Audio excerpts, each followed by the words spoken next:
Good day दोस्तों आज की इस वीडियो में हम देखेंगे कि जो स्कूल मैनेजमेंट सिस्टम है जो आपने कोडी लैब से बाय किया हुआ है उस प्रोजेक्ट को अगर आप बाय किए हैं तो उसके अंदर जो यूज़र्स हैं उसको कैसे सेटअप करेंगे और नया स्कूल हो तो उसको कैसे सेटअप करेंगे, इसी बारे में हम इस वीडियो के अंदर बताने जा रहे हैं। आपसे रिक्वेस्ट है कि आप वीडियो को अंत तक देखें और ये भी रिक्वेस्ट है कि अगर आप हमारे चैनल को अभी तक सब्सक्राइब नहीं किए हैं तो सब्सक्राइब कर लें। दोस्तों, ये फाइल ये सिर्फ उन लोगों को शेयर होता है जो कि कोडी लैब के द्वारा प्रोजेक्ट खरीदे होते हैं। प्रोजेक्ट में स्कूल मैनेजमेंट सिस्टम जो लोग आईडी खरीदते हैं उनके लिए ये कोई सेटिंग नहीं होता है। उन्हें सिर्फ एक आईडी दी जाती है जिससे वो लॉगिन कर सकते हैं और अपना डाटा को यूज़ कर सकते हैं। यहाँ हम इस बात उसको बात कर रहे हैं जो इस प्रोजेक्ट को खरीदे हुए हैं। तो जब आप इस प्रोजेक्ट को खरीदते हैं तो इसमें 3 ठो सीट या इससे ज़्यादा भी सीट आपके साथ शेयर किए जाते हैं, जिसमें एक सीट का नाम होता है यूज़र स्पेस। यूज़र स्पेस है, ये मेन सीट है आपका स्कूल मैनेजमेंट सिस्टम का।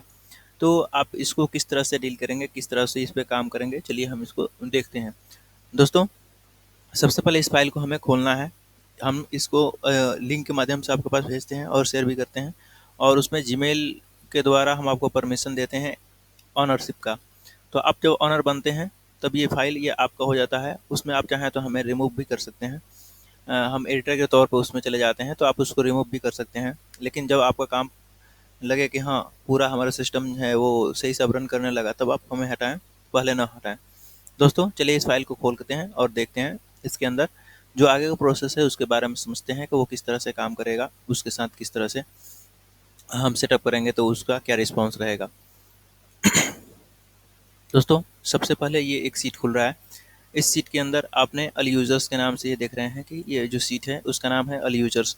तो अल यूजर्स के अंदर जितने यूजर्स आप ऐड करते हैं अपने स्कूल मैनेजमेंट सिस्टम के अंदर, वो सभी यहाँ पे इंक्लूड होते हैं। ये सब उनका डाटा यहाँ पे शो करता है और उनको परमिशन देने और ना देने की बात फिट होती है यहाँ से। परमिशन में येस और नो करके, आप परमिशन देते हैं तो येस कर देंगे, परमिशन नहीं देते हैं तो नो कर देंगे।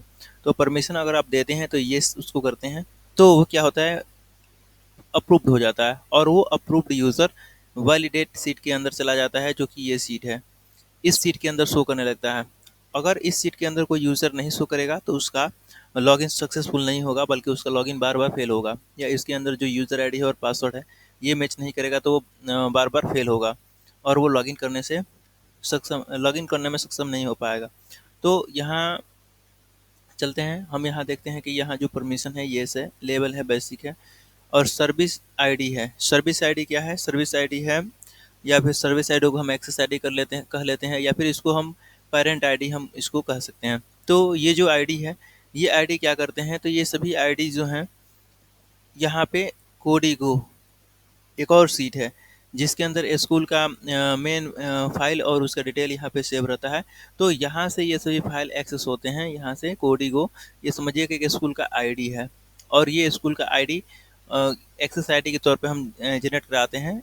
इसी आईडी के माध्यम से हम स्कूल के पूरे डाटा को रीड कर पाते हैं। तो यहाँ हम सबसे पहले देख लेते हैं कि जैसे परमिशन है उसको, अगर हम मानते हैं कि ये यूज़र है, येस है, इसको हम नो कर देते हैं तो ये क्या होता है कि इसका परमिशन रिमूव कर दिया गया। जब परमिशन रिमूव होता है तो वैलिडेटेड सीट के अंदर वो ऑटोमेटिक हट जाता है और जब उसको आप परमिशन फिर से दे देते हैं तो वो फिर से अंदर परमिशन फिर देते हैं तो वो आकर के वैलिडेटेड सीट के अंदर फिर से फिक्स हो जाता है। जैसे वैलिडेटेड सीट के अंदर आ गया, अब ये लॉगिन करेगा तो वो लॉगिन सक्सेसफुली हो जाएगा। अब लॉगिन के अंदर क्या होता है कि उसका यूज़र आईडी होता है और पासवर्ड होता है, जिसको वो अपने ईमेल के माध्यम से चाहे तो अपडेट कर सकता है। उसके लिए फंक्शन आपको मेन होम पेज पे ही होता है और वहीं से सर्विस आईडी होता है। तो सर्विस आईडी क्या है? ये स्कूल का आईडी है। यहाँ दोनों यूजर्स एक ही स्कूल के डाटा को यूज़ कर रहे हैं। आप चाहें तो इसको अलग अलग भी यूज़ करा सकते हैं। उसके लिए आपको यहाँ एक दूसरा स्कूल आईडी क्रिएट करना होगा, उसके माध्यम से वो एक्सेस कर पाएंगे। तो हम इसको फिर आगे समझेंगे। अभी हम इसको हाल में देखते हैं। जो यूज़र का सर्विस आईडी है या फिर पेरेंट आईडी, वो ये पेरेंट आईडी है। इसी पेरेंट आईडी के वो डाटा को यूज़ करेंगे। यहाँ पे उनका नाम है, बेसिक लेवल, यहाँ एडमिन आ गया, टाइम आउट लिखा हुआ है। टाइम आउट के अंदर क्या है कि हम यूज़र को, जैसे डेमो 1 जो है, ये यूज़र कितना देर तक सिस्टम पे बना रहेगा, ऑनलाइन रहेगा, उसके बाद फिर सिस्टम ऑटोमेटिक उसको लॉग आउट कर देगा। तो उसका टाइम सेट है 5 मिनट। 5 मिनट के बाद वो ऑटोमेटिक लॉग आउट कर देगा। डेमो 2 में उसको कितना देर बने रहने के लिए है, तो 360 मिनट। 360 मिनट का वैल्यू है 6 घंटे, यानी वो 6 घंटे तक वो लगातार इस पे काम कर सकता है। 6 घंटे बाद वो ऑटोमेटिक लॉग आउट कर दिया जाएगा। कॉन्टैक्ट नंबर है, ये एक यूज़र में या बहुत सारे यूज़र में एक ही जैसा हो सकता है, लेकिन हम कहेंगे कि ईमेल आईडी को आप ऐसा ना करें। इससे आप पासवर्ड चेंज करने में दिक्कत अ, महसूस कर सकते हैं, दिक्कत हो सकता है। ये जो फाइल है करंट, इसके अंदर जितने यूज़र्स हैं वो लॉगिन किए हुए होते हैं, तो उनका डाटा यहाँ पे आपको शो करता है। और यहाँ तो हमने बता भी किया कोडिगो, ये स्कूल का मेन फाइल है जहाँ से स्कूल के पूरे डाटा को हम एक्सेस कर पाते हैं। और यहाँ है लॉग, यहाँ लॉग में क्या है, ये जब लॉगिन किया जाता है तो उसका यहाँ लॉग, कौन यूज़र कब लॉगिन कर रहा है, किस आईडी को यूज़ कर रहा है, कितना देर यूज़ कर रहा है, उसके लिए यहाँ पे डिटेल हम उठाते हैं। और कहाँ से एक्सेस कर रहा है उसके लिए आईपी एड्रेस भी लेते हैं, जिससे कि हम उसको पता कर पाते हैं कि ये यूज़र कहाँ से लॉगिन करके इस वेब ऐप को यूज़ कर रहा है। तो चलिए हम इसको अभी क्लीन कर देते हैं और चलते हैं हम उस फाइल के अंदर जहाँ से वेब ऐप के स्क्रिप्ट को हम देख सकते हैं, और वहाँ से वेब ऐप का लिंक भी हम पा सकते हैं। तो आपको सबसे पहले जब आप ये खरीदते हैं तो इसके अंदर ये सब चेक कर लें। ये सब चेक करने के बाद आप एक्सटेंशन पे जाएं। एक्सटेंशन पे जाने के बाद यहाँ ऐप स्क्रिप्ट जाएं। ऐप स्क्रिप्ट पे आप जैसे क्लिक करते हैं तो ये एक फोल्डर नया पेज में खुल रहा है, और ये स्क्रिप्ट का प्रोजेक्ट जब खुलेगा तो इसके अंदर बहुत सारे कोड्स होंगे और तरह तरह के सेटिंग्स भी होंगे। तो हम उसके बारे में भी देखेंगे कि उसको किस तरह से हम सेटअप करेंगे। इसके अंदर ऑटोमेशन के लिए सिस्टम भी होता है। ऑटोमेशन का मतलब जैसे कि फ़ी है, स्कूल मैनेजमेंट सिस्टम में जो फ़ी है वो ऑटोमेटिक मैनेज हो, मैसेज कैसे ऑटोमेटिक जाए, या फिर बाकी जो ऑपरेशन है वो ऑटोमेटिक कैसे बनता रहे। तो उसके लिए हम यहाँ सेटअप करते हैं कि उसका एक्सेस कैसा होना चाहिए, और उसका जो ऑटोमेशन है वो किस तरह से काम करना चाहिए उसके रिलेटेड। तो हम यहाँ देख रहे हैं एक फाइल, ये कोड डॉट जी एस है। कोड डॉट जी एस, इसमें के अंदर सभी कोड डॉट जी एस के फाइल हैं। उसके बाद से यहाँ एच टी एम एल के फाइल्स हैं, उसमें सभी H T M L codes को इंक्लूड करके सॉफ्टवेयर को तैयार किया गया है।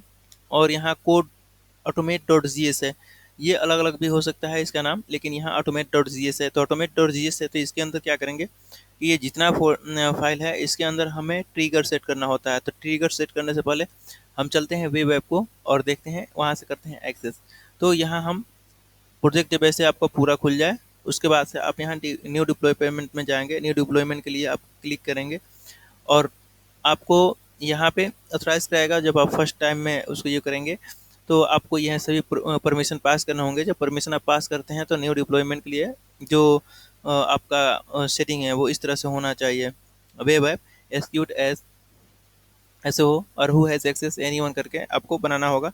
फिर न्यू डिप्लॉयमेंट के लिए आप अप्लाई करेंगे। न्यू डिप्लॉयमेंट जैसे ही होगा तो न्यू डिप्लॉयमेंट के बाद आपको एक वेब ऐप यूआरएल यहाँ मिल गया। अब इस वेब ऐप यूआरएल के माध्यम से आप पेज को खोलेंगे, या फिर ये किसी को शेयर करेंगे, या कहीं वेबसाइट में सेटअप करेंगे। तो इस सेटअप के बाद जब ये आपको वेब ऐप आ जाएगा तो ये खुलेगा।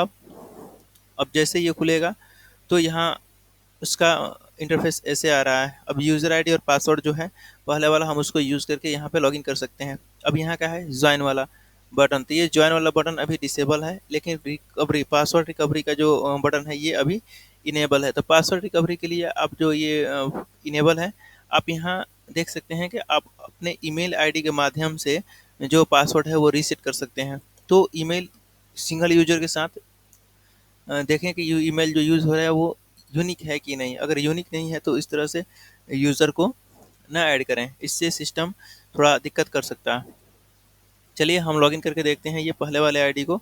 जैसे हमने वैलिडेटेड यूज़र्स हैं, वैलिडेटेड यूज़र्स में डेमो 1 में पी प्लस ये पासवर्ड है, और डेमो 2 में पी 1 2 3 4 5 6, 1 2 3 4 और 6। तो यहाँ डेमो 2 को हम लॉगिन करते हैं। अब डेमो 2 को लॉगिन करने के लिए यहाँ डेमो 2 पी कैपिटल लेटर में है तो कैपिटल लेटर में डालेंगे, स्मॉल में डालेंगे 1 2 3 4 और उसके बाद 6 है, 5 नहीं है। तो उसके बाद से लॉगिन करते हैं। तो जैसे ही हम लॉगिन के लिए यहाँ पे क्लिक किए हुए हैं तो आप यहाँ देख सकते हैं कि जो यूज़र्स है उसके लिए यहाँ लॉगिन के लिए कोडी डेमो इस पेरेंट फाइल को यूज़ कर रहा है। यानी जब यूज़र लॉगिन कर रहा है तो वो किस फाइल को यूज़ कर रहा है, उसका यूज़र आईडी क्या है और उसका लोकेशन क्या है जहाँ से वो एक्सेस कर रहा है। तो यहाँ पे उसका लोकेशन दिया हुआ है, टाइम स्टैम्प के साथ ये डिटेल आ गया। अब यहाँ से उसका डिटेल आप पता कर सकते हैं कि वो यूज़र कहाँ से इस वेब ऐप को यूज़ कर रहा है। और कोडी डेमो यहाँ लिखा हुआ है। कोडी डेमो पेरेंट आईडी है, जैसे कि मैंने कहा था। इस पेरेंट आईडी के अंदर ये जो है पेरेंट आईडी, इसको यूज़ कर रहा है। करंट में आपको दिखाएगा उसका एक्सेस आईडी, पेरेंट आईडी, और उसका लॉगिन का समय और बाकी जो डिटेल है यहाँ पे दिखाएगा। और यूज़र कितना देर तक बना रहेगा उसका भी ये दिखाएगा। अगर आप तुरंत इसको हटाना चाहें तो यहाँ एक सेट कर दें या बाकी कोई वैल्यू को चेंज कर दें, तो यूज़र तुरंत ही वहाँ से लॉग आउट हो जाएगा। ऑटोमेटिक उसका जो वेब ऐप है वो ऑटोमेटिक उसको लॉग आउट कर देगा। तो यहाँ से हुआ स्कूल मैनेजमेंट सिस्टम वाला जो स्कूल का आईडी है वो ये। जैसे आप देख सकते हैं कि यहाँ एक डेमो स्कूल के लिए इस तरह से सेटअप दिया हुआ है। आप चाहें तो यहाँ जो 3 4 5 6 7 8 9 10 इस तरह से बहुत सारे स्कूल का आप आईडी यहाँ सेट कर सकते हैं। और उस स्कूल आईडी का जो यहाँ पे आपका लिंक होगा ये यूनिक होना चाहिए। और उसको आप चाहें तो वैलिडेटेड यूजर्स नहीं बल्कि ऑल यूजर्स के अंदर जो सर्विस आईडी है इसके अंदर आप जैसे यूजर्स हैं, हमने डेमो 1 यहाँ है, उसको हम करके पहले देख लेते हैं। सबसे पहले थोड़ा सा चलते हैं ऑटोमेशन देख लेते हैं। ऑटोमेशन में हम इसको हटा देते हैं। आपने ये वेब ऐप देखा, यहाँ पे लॉगिन हम कैसे किए, किस तरह से ये एक्सेस अब यहाँ से हम कर सकते हैं डाटा को, किस तरह ये काम कर सकता है, कहाँ से डाटा उठा करके ला सकता है। तो ये लॉगिन के बाद का पेज आपका ऐसा रहेगा। ये वो प्रोजेक्ट, इसके अंदर आपको ट्रिगर सेट करना होता है। जो ट्रिगर है वो ऑटोमेशन के लिए है। आप ट्रिगर जरूर सेट करें। ट्रिगर के लिए आप ट्रिगर पे क्लिक करें। जैसे आप ट्रिगर पे क्लिक करेंगे तो आपको बहुत सारे इसके अंदर फंक्शंस होंगे, लेकिन एक फंक्शंस होगा यहाँ राइट फीस, ऑटो पास डेमो और ऑटो लाउड। तो ऑटो लाउड यानी ऑटो लॉग आउट के अंदर ये सिस्टम है। सिस्टम ये एवरी मिनट रन करेगा। आपको ट्रिगर जो सेट करने हैं वो इस तरह से ऑटो लाउड, यहाँ से आप फंक्शन को सिलेक्ट करेंगे तो वो ऑटो लाउड ऐसे रहेगा। और उसमें टाइम ड्राइवन देकर के मिनट टाइमर में एवरी मिनट यानी प्रत्येक मिनट यूजर्स जो है उसको चेक करके उसको साइड करते रहना है। इस तरह से आपको इसको सेट कर देने हैं और उसको सेव मार देने हैं। और ठीक उसी तरह दूसरे जो फंक्शन है राइट फीस के अंदर ये जो मंथली है वो उसको मैनेज करेगा, ऑटोमेटिक वो लिखता रहेगा, उसके लिए यहाँ फंक्शन है। तो ये मिनट टाइमर्स में है, एवरी 10 मिनट पे ये आपको फी को अपडेट करेगा। इसके लिए फंक्शन यहाँ पे एक्टिवेट करना है। और यहाँ पे एक है ऑटो पास डेमो। ऑटो पास डेमो में क्या है कि आप यहाँ देख सकते हैं कि ये जो ऑटो पास डेमो है यानी आप किसी यूज़र को आप ये किसी यूज़र को आप समझिए कि डेमो के लिए लिंक भेजते हैं, उसका आईडी भेजते हैं और पासवर्ड भेजते हैं। तो पासवर्ड वो ऑटोमेटिक चेंज होता रहे उसके लिए आप समय फिक्स कर सकते हैं कि कितना देर पे वो उस पासवर्ड को ऑटोमेटिक चेंज कर देने हैं। तो यहाँ जो पासवर्ड है ये ऑटोमेटिक चेंज होता रहता है। लगभग हाफ घंटा इसका समय आप सेट कर सकते हैं या फिर जितना चाहें उतना आप इसको रख सकते हैं। जैसे ऑटो पास डेमो में हमने यहाँ एवरी मिनट कर दिया है। एवरी मिनट को इसको क्या करेंगे, हम एवरी मिनट को हटा देंगे। ऑटो पास डेमो को हमने एवरी मिनट नहीं बल्कि 30 मिनट्स करके सेव कर देते हैं। तो ये 30 मिनट पे एक बार चेंज होता रहेगा। अब ये 30 मिनट पे ऑटोमेटिक पासवर्ड को अपडेट करता रहेगा। तो ये रहा ऑटोमेशन। ऑटोमेशन क्या होगा, अब ऑटोमेशन रहता है तो पेमेंट का जो सेक्शन है उसको वो अपडेट करता है। जैसे कि हम देख सकते हैं यहाँ सेटिंग में जाएंगे तो यहाँ बताएगा कि लास्ट सिस्टम जो है वो डाटा को कब अपडेट किया था। तो यहाँ पे उसका अपडेट का टाइम होता है, ईयरली अपडेट का टाइम यहाँ होता है। और जो ड्यू डेट है वो कब अपडेट किया गया था एंड ड्यू फी उसको यहाँ लिख करके दिया होता है। तो इस तरह से आप चाहें तो उसको ऑटोमेटिकली अपडेट कर सकते हैं। तो चलिए इसके आगे हम बढ़ते हैं और देखते हैं कि आखिर जो नया स्कूल है उसको किस तरह से सेटिंग करेंगे। तो यहाँ पे हमने एक तो यूज़र को ये कर दिया है और इसको देखते हैं। अब हमारा काम इधर से तो सब हो गया। जैसे वैलिडेट यूज़र्स है तो यूज़र्स का यहाँ जो सर्विस आईडी है, अगर इस यूज़र को हम दूसरे फाइल में लॉगिन कराना चाहें और इस यूज़र को इसी में रहना देना चाहें तो इसको हमें चेंज करना होगा। और कैसे चेंज करना होगा उसको देखने के लिए हम कोडिगो के अंदर बढ़ते हैं। जैसे ये कोडिगो है तो सबसे पहले कोडिगो के अंदर देख लेते हैं कि इसके अंदर डाटा जो आया वो कहाँ से आया। तो कोडिगो जो है उसके अंदर लोगो है और लोगो है, उसके बाद स्कूल डेमो स्कूल का नाम है, स्कूल का नाम डेमो स्कूल नेम लिखा हुआ है, शॉर्ट नेम डीएस नेम लिखा हुआ है, उसका एड्रेस है। यानी कोई स्कूल रहेगा तो उसका लोगो का यूआरएल और या फिर लोगो का डाटा आप यहाँ डालेंगे, स्कूल का नाम यहाँ डालेंगे, उसका शॉर्ट नेम यहाँ डालेंगे, उसका पूरा एड्रेस यहाँ डालेंगे। नेशनलिटी इंडिया हमने डाल दिया है तो आप अगर जिस नेशन से हो उसका नाम यहाँ डालेंगे, कॉन्टेक्ट नंबर ईमेल आईडी और वेबसाइट आप डालेंगे। उसके बाद से और भी बहुत सारे यहाँ कॉलम्स हैं, आप उसको जांच कर लें और उसके हिसाब से सबको डालें। और बाकी ये ऑप्शनल फील्ड हैं, बहुत सारे यहाँ तक हमने दे रखे हैं ऑप्शनल फील्ड। उसके बाद से एल एफ आर में आपको ये सेट करने हैं, YES, ये स्मॉल लेटर में है तो आपको स्मॉल लेटर में ही सेट करने हैं। और उसके बाद से आती है बारी जो स्टोरेज है उसको सेटअप का, कि हम नए स्कूल का जो डाटा है वहाँ कहाँ स्टोर करा रहे हैं।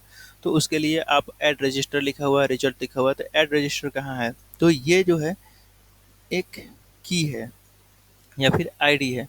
तो ये आईडी कहाँ से आया हुआ है, इस आईडी को हम लोग लेकर देखते हैं। इस आईडी के अंत में UI94 है, UI94। तो UI94 कहाँ है, तो UI94 है डेमो स्कूल के अंदर। चूँकि हमने जो एक डेमो के लिए शीट तैयार किया हुआ है उसी के अंदर से डाटा को ले रहे हैं और उसी के अंदर सेव करना है। जैसे ये डेमो है तो इसके अंदर जब हम खोलेंगे इसको तो आप देख सकते हैं कि यहाँ जो शीट का आईडी है, इस सीट के आईडी को हमने यहाँ पे सेट किया हुआ है। लेकिन होना ये चाहिए कि सीट का फॉर्मेट बिल्कुल एक जैसा ही होना चाहिए जैसे कि ये है। अगर आप नया स्कूल सेटअप करना चाहें तो आप इसको कॉपी कर लें और कॉपी करके नया स्कूल सेटअप कर सकते हैं। जैसे कि हम इसके अंदर सबसे पहले क्या जा रहे हैं, एक एडमिशन करने जा रहे हैं जो नर्सरी क्लास के अंदर होगा, जो यहाँ पे शो करेगा, यहाँ पे उसका डिटेल शो करेगा और यहाँ से हम लॉगिन कराना चाहते हैं। तो सबसे पहले हम यहाँ देख सकते हैं जो फंक्शन है उसको देखते हुए यहाँ अमन हम नाम लिख दिए बच्चे का, रिलीजियस इस्लाम के अंदर डाल देते हैं या फिर कोई डाल देते हैं, पारसी डाल दिए। यहाँ जो फादर है, फादर टू मदर ममता कर दिए। इस तरह से हमने ऑप्शनल बेसिक डाटा के तौर पे हम डालते हुए चले जा रहे हैं। और डेट ऑफ हम इसका बर्थ डाल देते हैं कुछ, ठीक है, ये डेट ऑफ बर्थ हो गया। अब उसका जो कैटेगरी है बाकी चीज़ ये ऑप्शनल है, अब अपने एरिया के हिसाब से इसे डिजाइन कर सकते हैं, उसको सजा सकते हैं। या बर्थ सर्टिफिकेट या सर्टिफिकेट के तौर पे पूछ रहा है कि इसको प्रूफ में क्या दे रहे हैं, तो हम आधार डाल दे रहे हैं, हमारे यहाँ आधार प्रचलित है। एक तरह के आधार के नंबर हमने डाल दिए जो करेक्ट नहीं है, और उस तरह मोबाइल नंबर डाल दिए। ईमेल आईडी है, ईमेल आईडी हम कोई डाल देते हैं, जैसे कि हमने ये ईमेल आईडी डाल दिया। उसके बाद से जैसे हम नेक्स्ट करेंगे तो ये एक पेज आएगा विलेज का, माधवपुर। उसके बाद से बरौली। हमने इसमें कुछ कुछ ऑप्शनल फील्ड पे इस तरह डाल दिया डाटा जो ऑटो कंप्लीट में आ रहा था। हमने इसको नेक्स्ट कर दिया, नेक्स्ट करके स्पॉन्सर का नाम डाल देते हैं। अब ये जितना ज़रूरी है आप डालें, आप चाहें तो इसको स्किप कर सकते हैं, लेकिन विलेज है उसको डालना ज़रूरी होता है। अब इसको हम स्किप कर देते हैं, फ्रेश कर दिए और इसको भी स्किप कर दिए। हम जिस क्लास के अंदर एडमिशन लेना चाहते हैं, बच्चों को एडमिशन देना चाहते हैं, उसका सिलेक्शन करते हैं। तो हमें नर्सरी के अंदर एडमिशन देना था बच्चों को और सेशन ए के अंदर देना था। उसका जो फ़ी था वो एनुअल फ़ी 4,000 एनुअल फ़ी जोड़ना था, या 1,000 कर देते हैं। 1,000 एनुअल फ़ी जोड़ना था, 500 स्कूल फ़ी जोड़ना था, 800 गाड़ी का चार्ज जोड़ना था, और बाकी ट्यूशन फ़ी है, कंप्यूटर फ़ी है, अदर फ़ी है। इसको ब्लैंक रहना छोड़ देते हैं तभी कोई बात नहीं है, चाहे हम तो लिख भी सकते हैं। हमने इसको स्किप कर दिया। अब जो डॉक्यूमेंट हम ले रहे हैं बच्चों से उसका यहाँ अगर हम कॉपी लेते हैं तो इसको टिक मारेंगे या फिर इसको भी स्किप कर देते हैं। यहाँ बैंक का डिटेल देना है, इसको हम सबमिट कर देते हैं। जैसे हमने सबमिट किया तो ये हमें एक रिस्पॉन्स देगा एडमिशन आईडी। अब यहाँ हमें एडमिशन नंबर 1 मिला, यानी इस डाटा के अंदर मात्र एक ही अभी एडमिशन हुआ। जैसे नर्सरी के अंदर एक एडमिशन हुआ तो नर्सरी का एक एडमिशन और टोटल फी 1300 रुपये उससे मंथली आ रहा है वो बना, और ये मंथली बना टोटल 1300। अब इसको हम देखेंगे कि ये जो डाटा है नर्सरी के अंदर आया, इसका एडमिशन नंबर कितना था वहाँ पे, तो इसका एडमिशन नंबर 1 था। अब ये जो 1 डाटा है वो डेमो के अंदर जा करके यहाँ पे बना हुआ है, और इसका 800 टोटल यहाँ मिला कर 1300, तो यहाँ का डाटा वहाँ जा करके शो कर रहा है। अब ये जो है डाटा ये इस सीट के अंदर यहाँ अमन यहाँ पे ये सेट हो रहा है, तो इस तरह से इसका डिटेल यहाँ पे सेव हो रहा है। अब ये जो अपडेट है ऑटोमेटिक अपडेट कैसे होगा, तो ऑटोमेटिक अपडेट के लिए जो फंक्शन है उसके हिसाब से ऑटोमेटिक अपडेट होता रहेगा। हम इसको चेक कर लेते हैं कि अपडेट हुआ कि नहीं। जैसे ID1 हमने सेलेक्ट किया, ID1 में शॉर्टकट में हम ID1 ही डाल देते हैं और ID1 को ले करके इसको सबमिट करते हैं। जब हम इसको सबमिट करेंगे तो यहाँ डिस्प्ले पे अमन का पूरा डिटेल यहाँ आ गया, और उसका मंथली फ़ी है वो अभी अपडेट नहीं हुआ है। तो अपडेट होगा तो ये निकल जाएगा। ये डिटेल ऐसा गड़बड़ क्यों आ रहा है, तो गड़बड़ का रीज़न है कि इसके अंदर जो पेमेंट का ये पहले से ये सीट है, तो यूज़र ये एडमिशन नंबर का ये जो है एडमिशन नंबर से हम उसका फ़ी काउंट करते हैं, तो ये पहले से कुछ चढ़ा हुआ है, हम इसको हटा दे रहे हैं। और ये प्रीवियस डाटा अगर हो तो उसको भी हम क्लीन कर देते हैं। अब हम इसको जैसे सर्च मारेंगे तो इसका ये डाटा हटा हुआ है।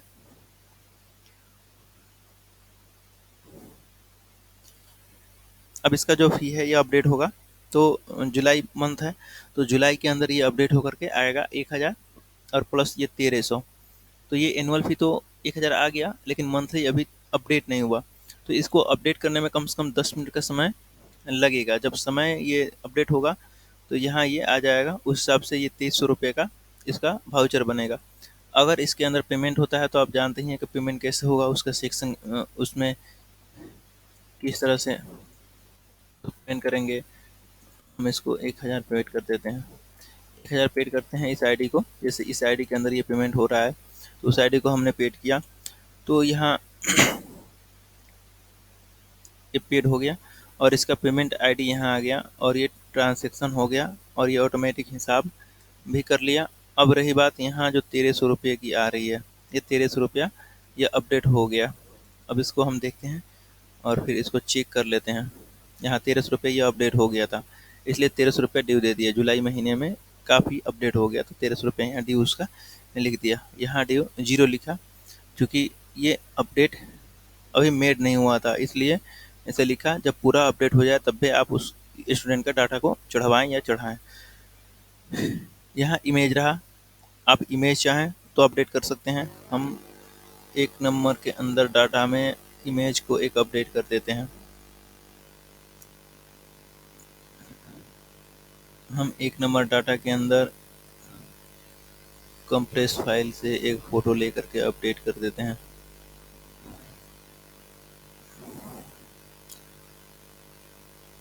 फ़ोटो कंप्रेस करा कर ही आप अपलोड कराएं, इससे क्या होगा, सिस्टम साफ चलेगा और अच्छा वर्क करेगा।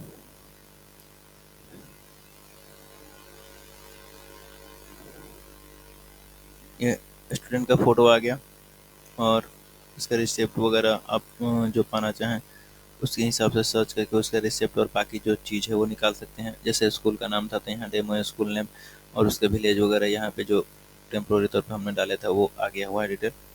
और इस तरह से आपको इसका डाटा तैयार हो रहा है। तो ये रहा एक आईडी, जिस आईडी के अंदर हमने चेक किया वो है कोडी डेमो। तो कोडी डेमो के फाइल हमने यहाँ से पाया हुआ था।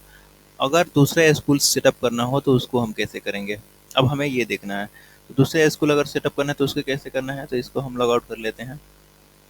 इस यूज़र को लॉग आउट कर देते हैं, इसको हम हटा देते हैं। इसकी हमें कोई ज़रूरत नहीं है दूसरा स्कूल सेटअप करने के लिए, उस फाइल की कोई ज़रूरत नहीं। हमें बस ज़रूरत है यहाँ फाइल की। तो यहाँ जो फाइल है उसको हम दूसरे स्कूल के लिए सेटअप कैसे करेंगे, तो यहाँ रिजल्ट डेमो है, इसी का एक कॉपी कर लेंगे। हमें इसका एक कॉपी करना है,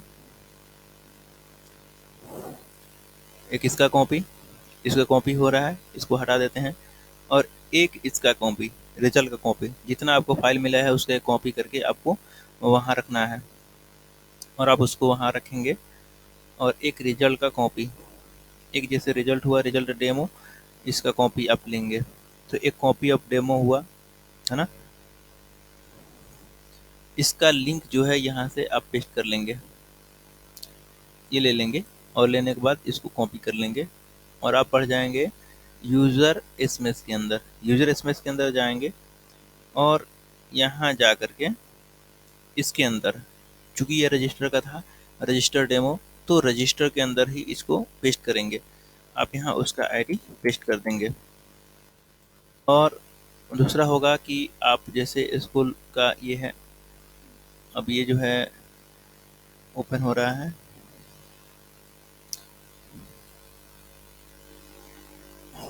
और ये रिजल्ट डेमो, इसको भी एक कॉपी कर लेंगे।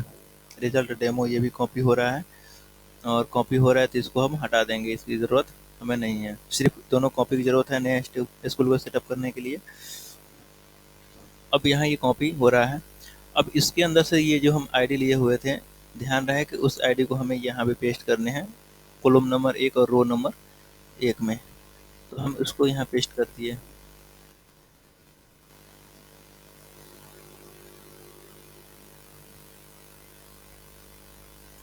इस आईडी को हमें पेस्ट करना है वहाँ पे, इस आईडी को।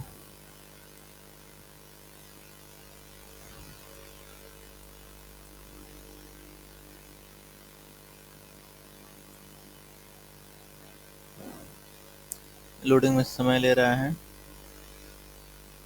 तो इसके अंदर नहीं करना था, ये इसके अंदर करना था। हमने यहाँ पेस्ट कर दिया। पेस्ट के बाद हम थोड़ा सा मूव करेंगे दूसरे क्लास के अंदर, जैसे नर्सरी के अंदर मूव कर लेंगे। और यहाँ लोडिंग जो है इसको हम जैसे क्लिक करेंगे, ये परमिशन के लिए इंतज़ार कर रहा होगा, भी ये लोड हो जाए तब। इसके अंदर आप देख सकते हैं जो डाटा है, इसके अंदर सबसे पहले जो डाटा एक एंट्री हुआ था उस डाटा को आप हटा देंगे। इस सीट को एकदम प्लेन कर देंगे। इस सीट को यहाँ से डाटा को इस यहाँ पे चेक करके आप इस डाटा को हटा देंगे। इतना ही काम करना है। यहाँ जाएंगे पेमेंट हिस्ट्री के अंदर,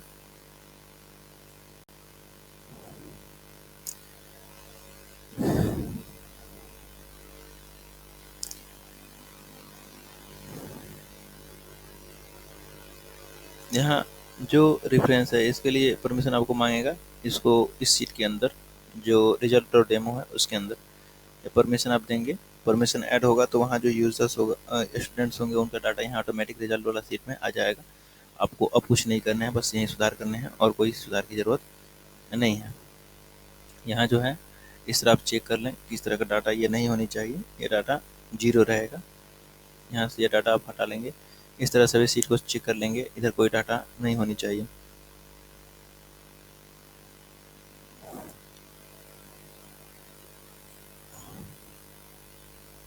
नेटवर्क सही काम नहीं कर रहा है, इसके बस इतना समय लग रहा है। इसको भी आप हटा देंगे, जैसे ये हट गया। इसको आप देख लिए हैं, इसके अंदर भी कोई रिकॉर्ड नहीं है। तो इस तरह से आप ये चेक कर लिए। अब क्या करेंगे कि इस सीट के जो डाटा है इसको भी तो आपको उधर सेट करना था। इसको हम ले लेते हैं, ये रिजल्ट डॉट डेमो का है, N dot result dot demo. तो उसके अंदर भी यहाँ जाएंगे और रिजल्ट वाले फील्ड में इसको सेट कर देंगे, यस कर देंगे। और यहाँ इसको यस कर देंगे स्मॉल लेटर में, यस। ये नए स्कूल के लिए हम आईडी सेट कर रहे हैं। अब यहाँ इतना हो गया। अब यहाँ हम आ जाते हैं यहाँ पे। अब यहाँ क्या करते हैं, कुछ यहाँ पे आईडी लिख देते हैं। हम मानते हैं ए 1 2 3 4 5 6 7। हमने यहाँ जो लिखा है उसको एक कॉपी ले लेते हैं। उसके साथ हमें उस यूज़र को अब लॉगिन कराना है, जिस यूज़र को हम पहले लॉगिन कराए थे उसको। ये जो है इसको हम यहीं ऐसे ही पेस्ट कर देते हैं। और यहाँ जो स्कूल नेम है इसको हमें चेंज करने हैं, तो स्कूल नेम को क्या चेंज कर देते हैं, ABCD स्कूल। हमने यहाँ स्कूल का नाम ABCD स्कूल लिखा, AB नेम हमने AB नेम कर दिया। और यहाँ जो उसका डिटेल था, डिटेल को भी हम यहाँ आगे बढ़ा देते हैं। इसके अंदर 2 है, उसके अंदर 1 है, बस फर्क इतना ही है। ये अब डिटेल दे दें और बाकी जो डिटेल है उसको आप भरते रहें, ज़रूरत हो तो इसको भरें और नहीं तो स्किप कर दें।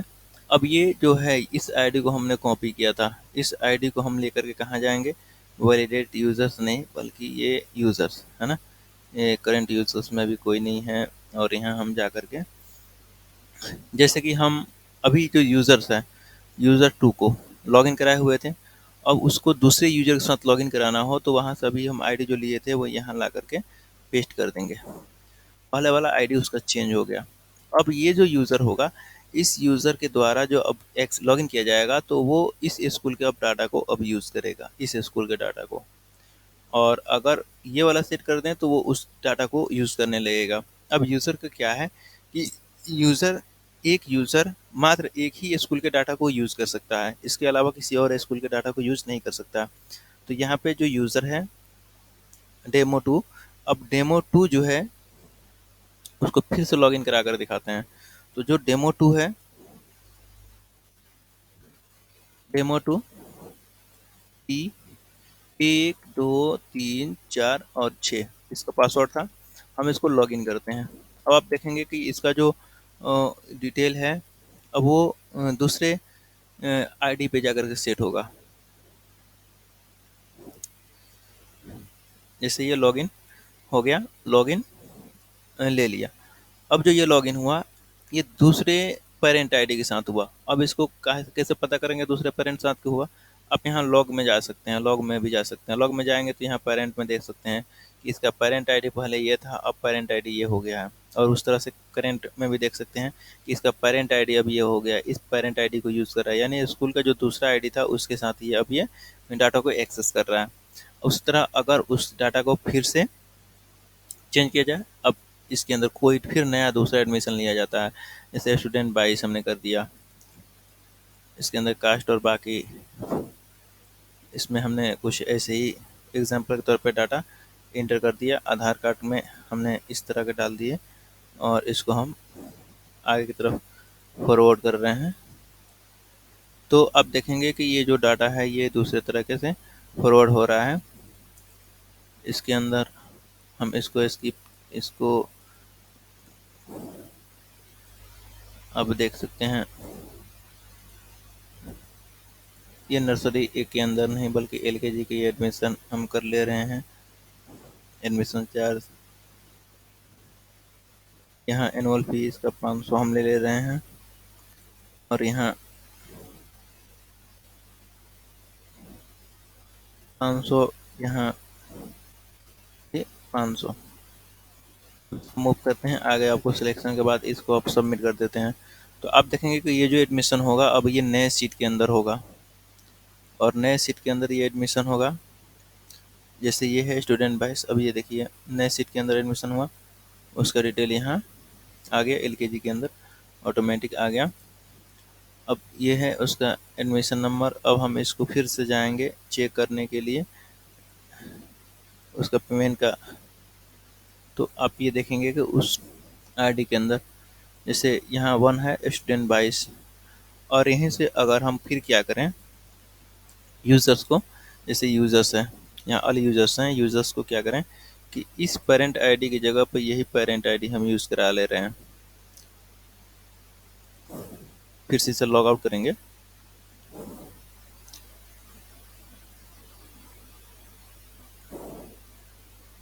लॉग इन करेंगे फिर उसी आईडी से डेमो 2। तो ये दूसरे आईडी को यूज़ कर रहा होगा।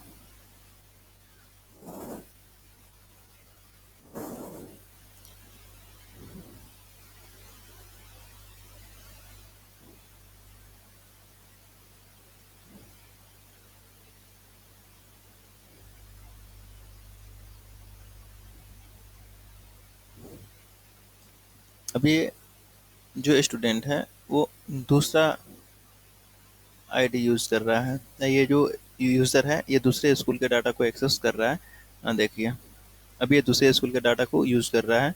इसमें अमन हमने करके लिखा हुआ था। तो आपका जो स्कूल का सेटअप है, आप यूज़र्स को यहाँ और भी ऐड कर सकते हैं। जैसे ये यूज़र्स है, उसके अलावा कोई और भी यूज़र्स बनाना हो तो इसको आप कॉपी कर लें, या फिर नया यूज़र्स इस तरह से जिस तरह से ऐड है उस तरह से आप उसको ऐड करें। ऐड करने के बाद उसका जो ये पेरेंट आईडी है इस पर ध्यान रखें कि उसका पेरेंट आईडी यूनिक हो, पेरेंट आईडी भी यूनिक हो। और ये देखें कि जो यूज़र्स है उसके यूज़र्स मात्र एक ही स्कूल में वो यूज़ कर सकता है, इससे ज़्यादा नहीं कर सकता है। ईमेल आईडी यूनिक हो, इसका ध्यान लें। और इस तरह से अगर कोई कमी आती है तो फिर आप ईमेल के माध्यम से या यूट्यूब कमेंट्स के माध्यम से आप हमें पूछ सकते हैं। यूट्यूब पे बने रहने के लिए और इस वीडियो को पूरा देखने के लिए आपका शुक्रिया।